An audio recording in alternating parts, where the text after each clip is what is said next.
My Hero Academia, Season 5, 111 episodes into the entire series, and we are at Tenko Shimura, Origin.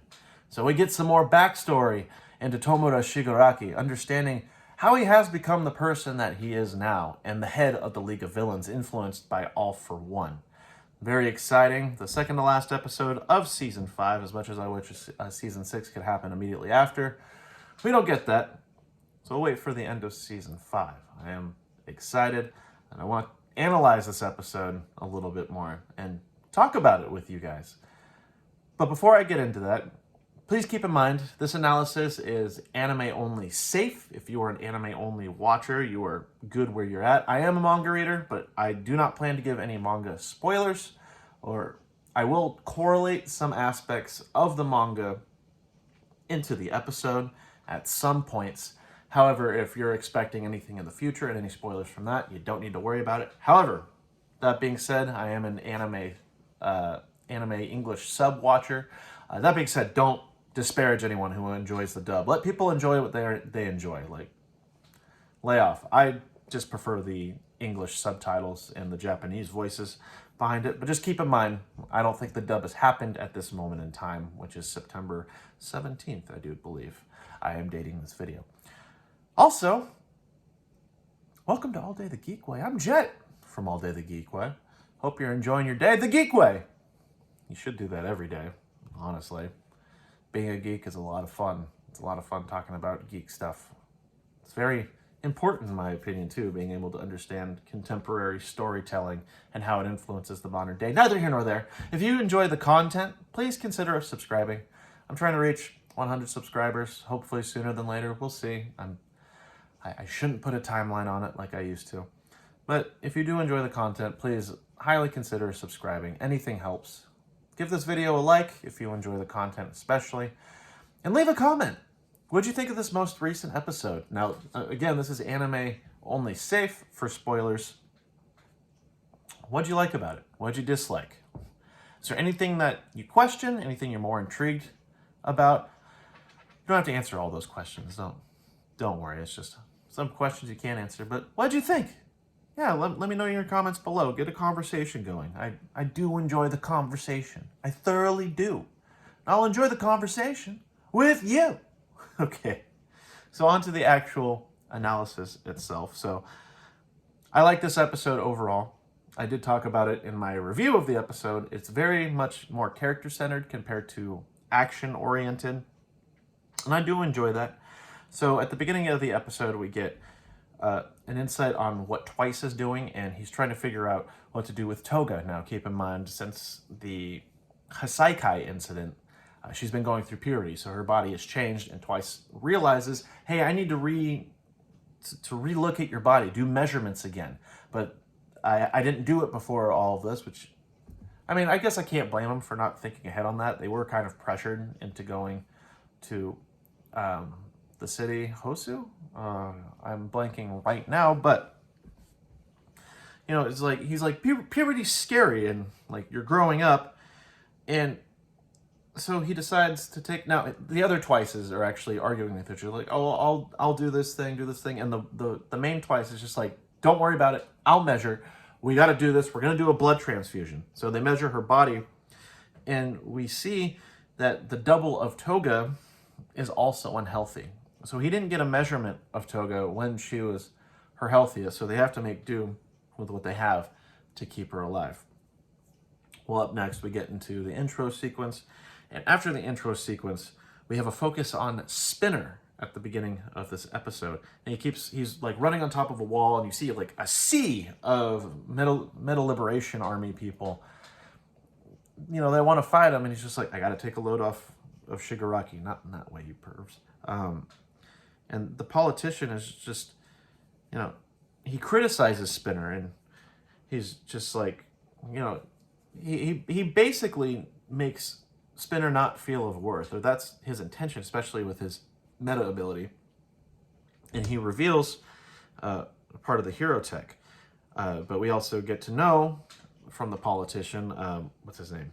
Hanabata, that, you know, he's just like, yeah, I know your name. It's Suichi Igu, excuse me, I apologize. Shuichi Iguchi. And he reveals the hero tech, and it's Dentonrat's patented 7 loud. So it's kind of like a loudspeaker. It looks like a directional loudspeaker. You can also see it's kind of similar to what present Mike has. But we'll learn that he has a little bit of a different power. But he puts on this loudspeaker on his face, and you see like multiple speakers on it, and he's giving a speech to everyone, and he says, "Everyone, let us bring just punishment to those who threaten us." And you could see like the entire crowd. Eventually, they're super motivated to want to do this thing for him. Well, we finally get a character intro to his background, and it's Koku Hanabata, MLA code Trumpet, meta ability Insight. Special electromagnetic waves in his voice raise the morale of those who trust him, boosting their physical and mental abilities. So, essentially, it acts as a support quirk. He's kind of in the background being like, "Hey, you can do it, let's do this thing." And everyone's like, "Yeah, I guess we can, let's do it, yay!" And you could see that their abilities are a little bit more enhanced. And you could see a bunch of the MLA members, they take out a bunch of twice duplicates. Spinner is like getting pushed around everywhere. One of the members actually holds on to Spinner and just explodes. I don't know if his quirk, the guy who exploded, his quirk is kamikaze, but he literally explodes, so I can assume he's dead. I don't know. Maybe it just enhanced his quirk, because it does, again, have the ability to enhance mental and physical abilities. But it seems like that guy is dead. Oh well. Whatever. Although I'm curious, though, if Trumpet... I can assume that Redestro trusts Trumpet. If Trumpet was there at the tower, or like at the at the remains of the tower, I should say, and he was just like, "Yeah, Redestro, you're doing it for a good cause. Keep it up, bro." And Redestro's like, "Yeah, I can't do it. Let's beat Shigaraki." Like, would it have helped? I don't know. We're never going to find out. And that's okay. Well, anyway, Trumpet talks about Spinner's meta ability, which is Gecko, and essentially all that he can do is stick onto walls, nothing more than there. So it's kind of unfortunate. Spinner, he's not really a central focus in the League of Villains, and I mean it's not a criticism as much as it is an observation. You can tell Horikoshi cares a lot more about other members of the League of Villains, which is okay.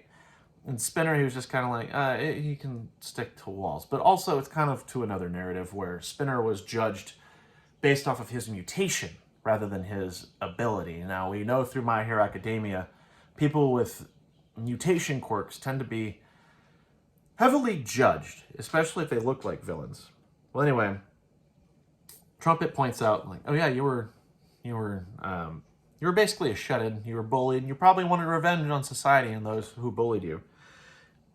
Though he also says, like, with your quirk, with your meta ability, I don't think you can accomplish anything, frankly. And in the background, you see the tower starts to crumble, and Trumpet's just like, "Why did they get there? How did they get there? Like, do we not have enough people over there?" And Spinner is like running on the walls of an apartment building. There's like some lady just like dancing. And it creates a hole in a wall, and a guy jumps out, grabs Spinner, and he apparently has a spike ability, and spikes multiple spikes impale Spinner. Spinner is just fine. I wonder if his Gecko ability actually has more to his quirk, but we don't know. All that we do know is he's impaled. And Trumpet is like, Spinner's on the ground and he's in pain, but Trumpet's just like, "Hey, everyone, get to the tower. We need to protect Redestro. He is the soul of the Meta Liberation Army." And Trumpet continues to say disparaging things towards Spinner, and Spinner's like reaching for his knife really slowly. And he has a flashback to when he was watching TV, and you see his like hair's down, his hair's pink, and you know, he recognizes that he's weak, and he doesn't really have a concrete goal. And we can observe this because he's more motivated by people like Stain and Shigaraki. And he acknowledges that. So he says, "Even so, at that time my heart burned." And in the background, we see Stain, Hero Killer Stain on the television. Then it also flashes back to when Shigaraki was talking to the professor in the professor's laboratory, the doctor, whatever, the scientist, how about that, in his laboratory, and he's just like, yeah, I just want to destroy everything. And it seems like this really motivates Spinner to want to follow him, which is kind of odd too, because he's motivated primarily by Hero Killer Stain, who was vehemently against what Shigaraki believes in. But, you know, neither here nor there. This is, characters can be complex. That's fine. They can have contradictions. And, you know, Spinner, he's a good guy. He's a good guy. He's a good bad guy. He's a good bad guy, villain guy. Anyway, and he just kind of says, like, yeah, you know, I kind of want a future similar to his, where kind of like the downfall of society, and I can understand that. Spinner was probably made fun of just for his quirk alone. Well, Spinner starts criticizing the Metal Liberation Army members, and he's like, yeah, I jumped in with others because I didn't want to be ordinary. Like, you guys can relate, right? That's why you're here. He's like, because you guys are the same, aren't you? And Trumpet is just like, are you putting us on the same level?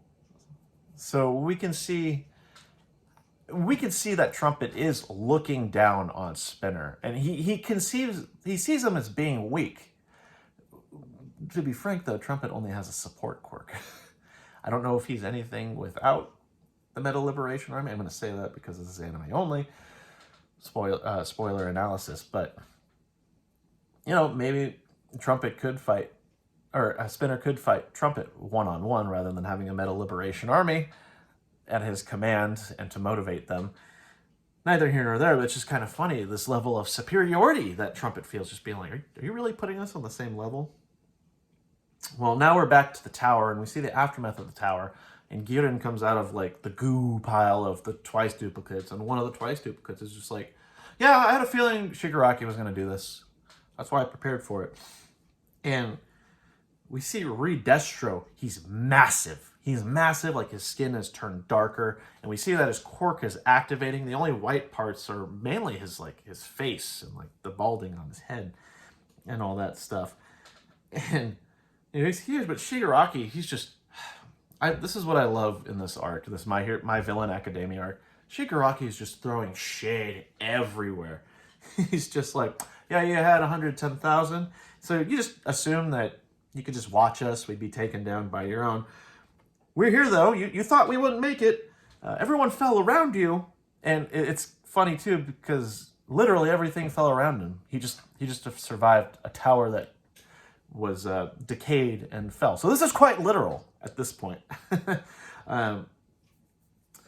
Shigaraki takes a step, and then the decay affects the ground, but Redestro, beforehand, he jumped in the air, and he starts to punch where Shigaraki is. And he's just like, how do I feel? I'm angry. And we learn that he stashes his anger. He stashes his stress. And he's just like, yeah, I hold stress all the time. Why do you think I'm balding at the front of my head? And he grabs Shigaraki's palm. He's like, is this the palm of committing evil? And we get his character background. It's Rikiya Yotsubashi, MLA codename, Redestro. Meta ability, stress. He stores up his stress and changes it into power. The more he stores up, the bigger and stronger he gets. So it seems like an accumulation ability. Kind of like Midoriya's quirk, where it's like energy buildup. I don't know if Monoma, if he tried to replicate his quirk, if he could be able to replicate it, because he has to build up enough stress. Although if Monoma happened to be stressed, maybe he could do it. I'm going on a tangent, neither here nor there. Well, Shigaraki starts to use his other hand to get Redestro, but Redestro just catches it. And he's just kind of like, yeah, so we've kind of learned, you know, throughout history, meta abilities, they're correlated to personalities, and which makes sense because Shigaraki wants to crush society and make society decay, so I can see that. And starts to crush his hand, and he's just like, oh yeah, the question I wanted to ask you. What burden do you bear? What will you make? Are you just a hollow man who merely indulges in destruction without creating anything?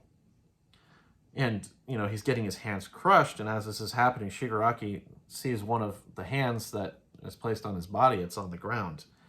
And he has a flashback with All For One, and All For One's just like, yeah, these are the hands of your family. Here's your sister, your grandmother, grandfather, your mother, and your father. And he talks about like how feelings eventually fade away, but with having those hands, he wants to have those hands attached onto them so he doesn't forget. He doesn't forget those feelings. He preserves them, and believing that they make him more powerful. We also get a flashback to his older sister who's grabbing out to Tenko's hand. Tenko being Tomura Shigaraki, just in case you needed that there. I will be distinguishing between both. If I say Tomura Shigaraki, that's the contemporary version that we have in the anime, as opposed to Tenko when we have the flashbacks. So just keep that in mind. And she's kind of like, Dad asked me what I wanted to be, and I just said I wanted to be a bride, even though it's not true. But we learn their dad resents heroes, like absolutely resents heroes, with his traumatized past with his mom, who is Nana Shimura. But she's pulling Tenko's hand when he cries. Well, we get back to real time. He's like, my head is spinning. The memories are coming back. The hands are like crushed. His hands are crushed. And he's like, yeah, emotions follow experience. And when he's still being held by Ridestro, so his hand's up like this, and all that he does is he uses you can observe it, he uses his middle and index fingers to grab Ridestro, and his hand starts to decay. His left index finger starts to decay. So Ridestro just throws him, and he's just like, does the info I got correct? Because as far as I know, he needs all five, like his fingers and his thumb, they need to be connecting to something in order to make them decay. But he's also like, so you can also see Tomura, it's like itching. He's like, my head is splitting. And Ridestro's like, yeah, I mean, there's been instances of quirks awakening. I had to manage my quirk, and also Getten, he managed to change the temperature of ice after he saw that I got burned. So he's analyzing this eventual evolution in certain types of quirks, and he's like, yeah, maybe Shigaraki's falling into the same place. Maybe the information I got was correct. He's not saying this, by the way, but he's like, yeah, maybe the information I got was correct, and I'm seeing the evolution of this quirk right now. So Tomura is basically awakening his quirk, and like at that same instance, Tomura he jumps and he's lunging toward Ridestro with the intent to kill, and he's fast. He's very fast, and Ridestro notices that, and he's able to dodge, thankfully, I guess. And I don't like Ridestro that much either. I mean, I like him, but compared to the League of Villains, I prefer the League of Villains. Neither here nor there. He's like, yeah, if he had this reaction time at Kamino, he could have easily killed a few heroes. Like has he been training? And he's like questioning what's going on. But Ridestro's like, yeah, I've been perfecting my quirk too. And he's controlling his stress. You can see like his face starts to blacken a little bit more. He's getting a little bit bigger, and it looks like he's like wearing a mask essentially. And he's like, yeah, it's premature to judge inferiority. Ironically, him saying that. But we see he starts to charge up his power, and he says 80% liberation. So it's assumed that he's letting out 80% of his stress quirk. So he's not even at 100 yet. And he's like stress output. And Tomura gets caught in his attack. It's like this purplish blue ball, and he's getting punched by Tomura. And the attack is called Burden. Well, he's like flying through the air, and we see like a hand in there, and like the fingers are all distorted. And he sees a memory with his grandfather, who's offering him ohagi. And we also see his grandmother. She's like, oh, don't cry, it makes me sad. And he starts to have memories, and he's like, what I wanted them to say was ... We never really get an answer to this episode.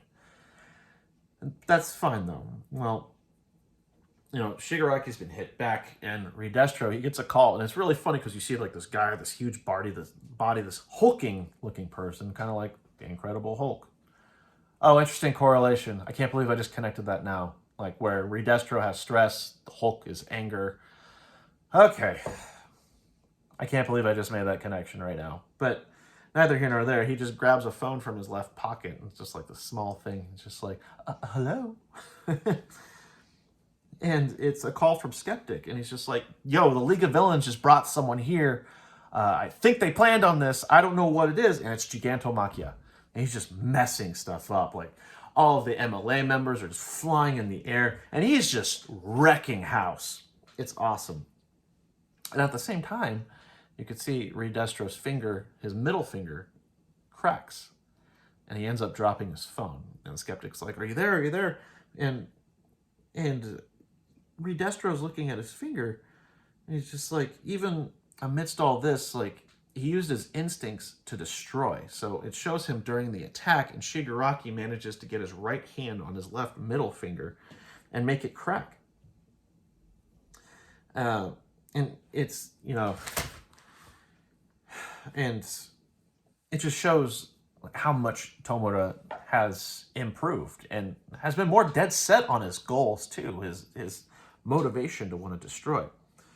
Well, Tomura, he pulls his hand out of his pocket and he's answering the previous question that Redestro had before. He's like, I just want to destroy. And Redestro's like, then disappear. And there's a little bit more dialogue.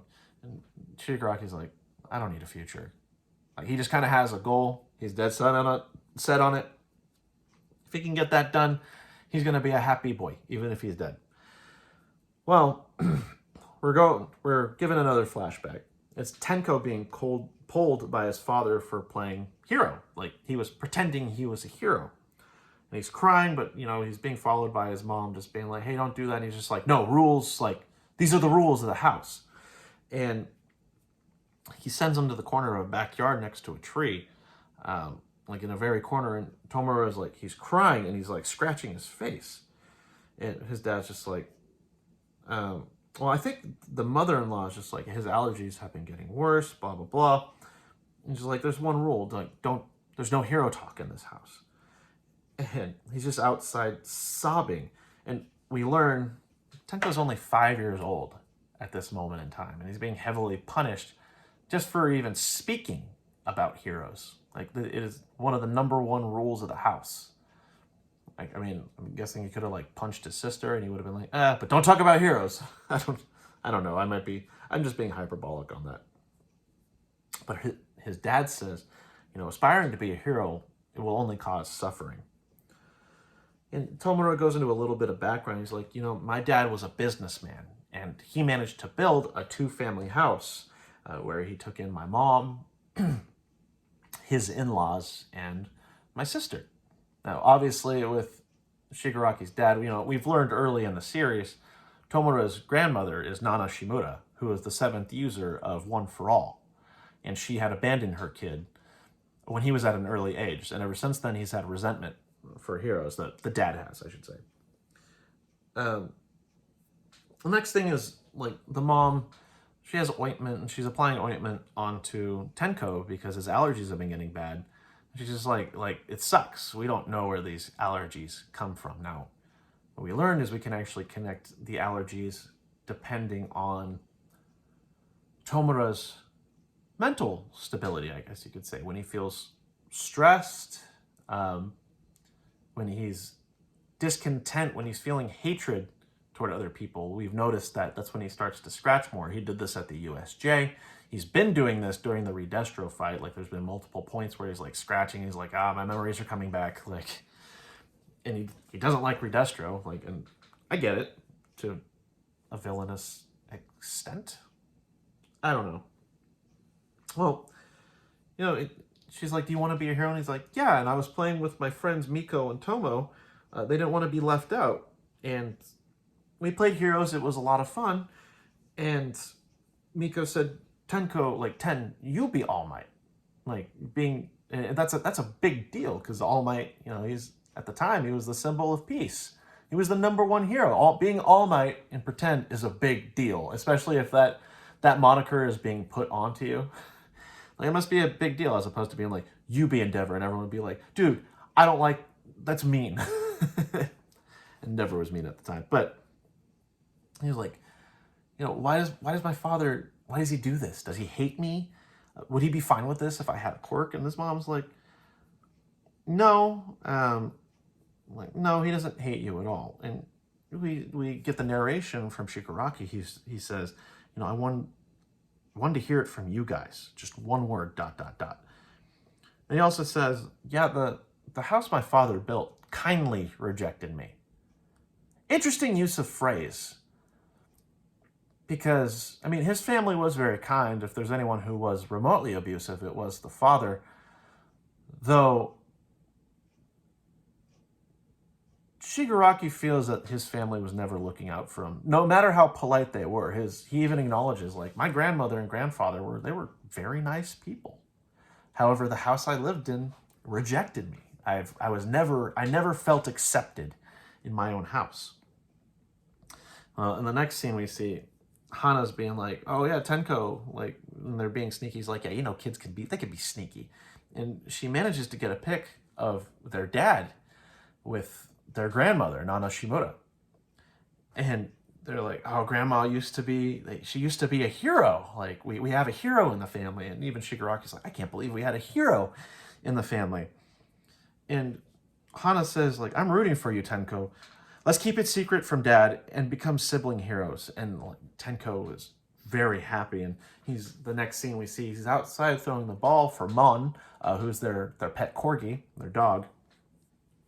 He's like, yeah, I feel like I could take on the world. I could do anything right now. He's super optimistic. Though at one point, we see his hand is throwing the ball, and in the background, it turns into the color red.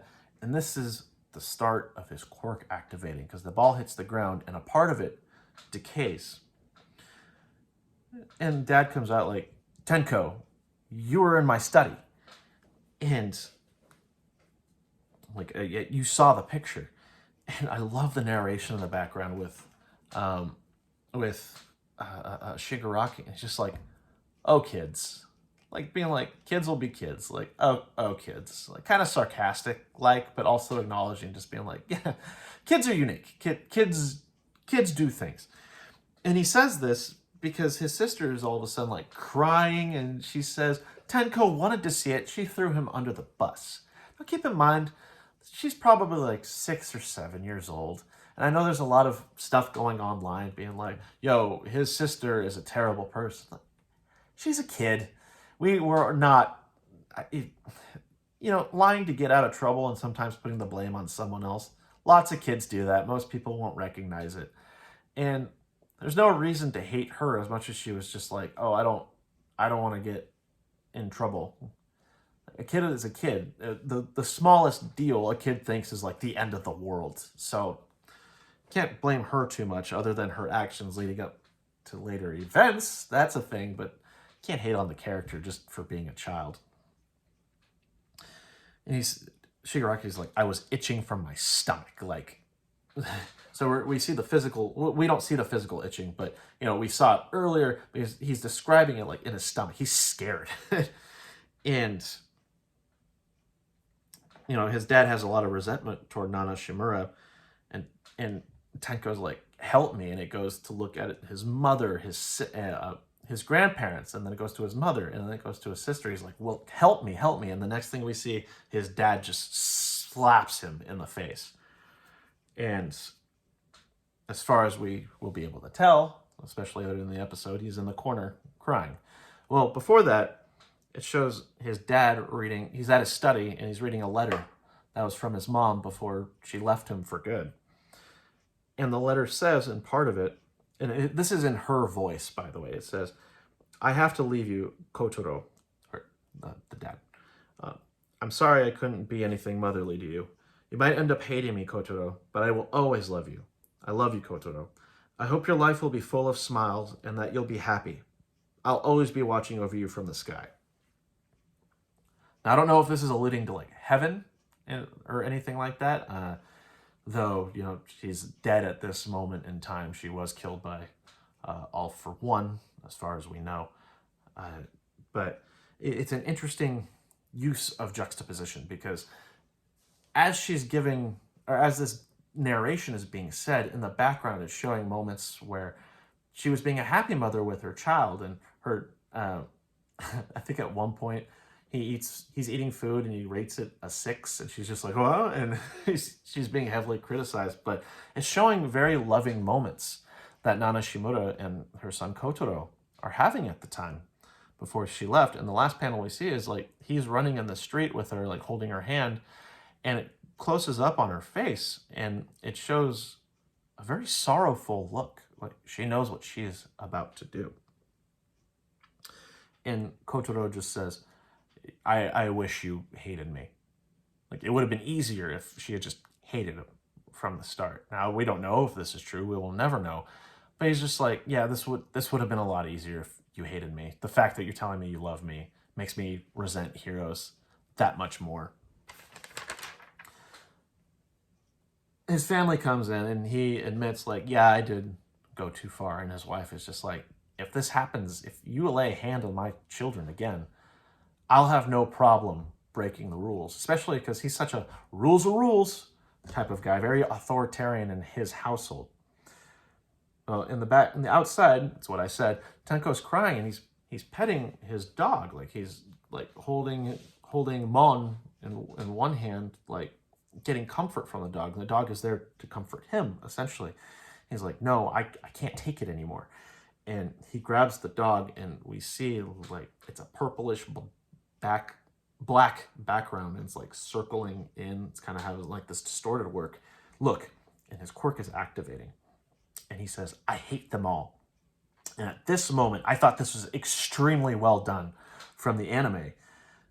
It focuses on the dog's face, and you see the light leave from its eyes. So we know the dog is dead. It's very well done how the anime did it, because it's different in the manga. What happens in the manga is he's petting the dog, and then it's like a panned out shot, and it shows the first one the dog is alive, and then the next thing we see is the dog decaying. It's a lot more brutal, in my opinion.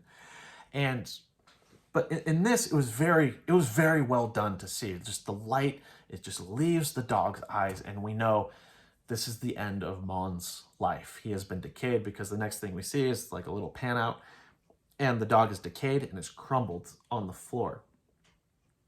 And Tenko is like, he's very confused, he's scared. All that he sees is a pool of blood with bits and pieces of the dog. It's pretty brutal. I'm surprised that the anime managed to rein it in and still have it be a little bit brutal. Like, when you think about it, something had just decayed in front of you, there's a pool of blood. Well, anyway, he's very confused, he's scared, and Hannah comes out to apologize. She's like, I was doing that, I shouldn't, basically saying like, I'm sorry I did that to you, I was scared, sort of thing. And she wants to apologize to her brother. And at the same time, it's a fantastic use of animation, because as she's talking to him, he's on the wall and he's scared. And I actually I felt for him. I very much felt for him, because he's like scared, he's trembling, like his dog just died. He doesn't know what's going on. And his sister comes out and he's like, what do I do? What do I do? Not because of his sister, but he's just scared. Well, she sees the body, starts screaming, and she starts running. And he's like, wait, don't go. I thought you came to apologize. So if you came to apologize, just protect me, help me. And he grasps his sister, and then she decays. It's pretty brutal. And we get Tomura, further narration, and he says, I thought a really terrible villain was coming after us. When Mon crumbled away, when Hannah crumbled away, and you see Tenko, he's like grabbing his face. He looks like a maniac. His hair is standing up, and he's visually scared. And he throws up over Hannah's remains, so a pool of blood with bits and pieces. The family's outside, and the ground starts to crumble. And we assume everyone's going to die, because the mom starts to crumble too. Well, he's doubting everything. He's like, why did they protect my father? Why did they just say, don't cry? And, it shows Tenko, he's crying. And it's like a side view. Like his eyes, you don't see any pupils. It's all white. You can see like little red veins on the edges. Kind of meant to depict like a sort of a maniacal sense, but he's crying at the same time. And the ground is crumbling toward the family. He says, I hate you all. Well, as the mom starts to crumble, she's running toward Tenko to embrace him. Now, this might be a moment, and this is speculation, this might be a moment where she understands that she wasn't there for him as much as she should have been, and she's recognizing that. Though at the time she's recognizing it, she's dead. It's too late. Like she's lost her child and she's lost her life. And she crumbles before the embrace. And what's cool though is like you see your hand and Tenko's reaching for it. And as they're about to embrace, she shatters into pieces, and all that Tenko can do is go through. Now we also notice the hand is still intact in part of this scene. Now, there's a theory that the hands are actually fake, and All For One made it all up, saying this is your family. That could be a possibility, but from how the anime depicts it, the hands are still intact. As far as we see, I don't know if we see any remains on the ground. Now that I think about it, I didn't see any of his sister's hands on the ground, but whatever. Dad comes out, things are destroyed. Like, he comes out of his room and he goes downstairs, he goes into the backyard, and Dad comes out. You see, like, his grandma's glasses are on the ground, destroyed, so the family's dead. And, you know, one of the words that Nana said was, "I hope your life is full of smiles." And this narration goes through as Kotaro is looking outside in fear at his own son. It says, I hope your life is full of smiles." So it was really, really well done. I gotta give a lot of credit. I don't remember exactly in the manga if Horikoshi put this narration in, but I gotta give credit how the anime did it, because this guy's life has just crumbled into the ground. There is no smiles. He's lost his in-laws, he lost his wife, he's lost his child, he lost his dog, and all that he can see is his son, hysterically, in the middle of the backyard with everything crumbled around him. His life, Kotaro's life, and Tenko's, to be frank, it's falling apart. But Tenko, even in this most desperate hour, he says, "Dad, I'm sorry." And the ground's decaying, and Kotaro grabs a garden tool and he smacks him. He smacks Tenko in the face with it. And he says, "Stop, Tenko," like trying to reach him. I thought it was I think it's different in the manga, if I remember correctly. His dad comes out and just is like, "Stop," and then Tenko has like intent to kill. It's too late. Like his father can't reach him. But you know, it's very peculiar that his dad was just like, "Oh, smack, stop it," like that sort of thing, as if it was going to be effective. And it might have just been a fear reflex. I don't know. I'm looking into it a little bit too much, to be frank. And well, that happens, and then we get Shigaraki, and he says, "At the time, I had clear intent to kill. When I touched my father," and there's like resolve in his eyes, and he just yells "Shine," which is die in Japanese. And when I think of that word, all I can think of is Bakugo and how much he says it all the time. But he tells his dad to die, and he grabs his face and throws him on the ground. And Shigaraki, Tenko, has complete pleasure on his face. The house crumbles in the background, and what's cool is we have a little subtitle in the back. It's all in Japanese, but it says Tenko Shimura Origin. And Shigaraki in his narration says, "I didn't itch anymore." That was such a good ending to the episode. That was really well done. Now, it didn't leave as much of a cliffhanger to the fight itself, but in terms of like character origin and understanding the character, having that resolve into the downfall of Tenko Shimura into developing who he is now, which is Tomura, that was such a good ending. That was a really good way to end that episode, especially before the season finale. I enjoyed it.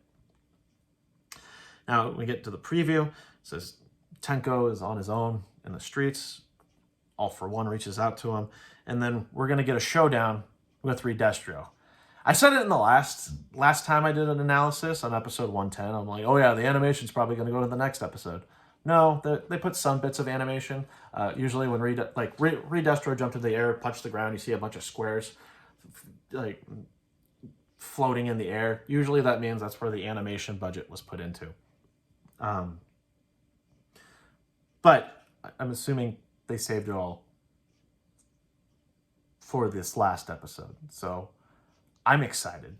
I'm really excited to see this. And it's really interesting looking at the anime and the manga depictions. Now, granted, I looked at glimpses of the manga here and there recently. It probably has been 2 years, or whenever it first came out with Read Destro. That's when I read it. I've been reading this on a weekly basis as it comes out. I found it interesting that, if I remember correctly, in the manga, Tenko manages to get out of the house, but he's brought back by a man in a suit, wearing a hat. We don't get a good look at his face. All for one. That's what we assume. It's all for one. But so it's different seeing what the anime took out, what they put focus on, how they focused on it, and seeing like the direction that they took compared to the manga. Some things are a little bit different, and it was very very interesting to see. Hopefully they might go into it in the next episode. I don't know, but I'm very excited to watch the season finale. I am, especially because season 5 has been meh for the most part, but I'm enjoying My Villain Academia and seeing the anime adaptation. That being said, however, I'm going to end the analysis right here. Again, if you enjoy the content, please consider subscribing. If you made it all 41 minutes through, thank you so much. That's amazing. That really is. It takes a lot of patience. Even if you did double the speed, that's still a good 20 minutes. So anything is appreciated. It really is. I do really value taking the time to watch these videos. And please give this video a like. It helps with the algorithm. And leave a comment below. Like, give me your thoughts on this most recent episode of My Hero Academia. Get a conversation going. I do enjoy the conversation when it happens. So this all said, please everyone, enjoy your day the geek way. Be sure to do that every day. You are loved. That being said, I'll see you in the next video. See ya!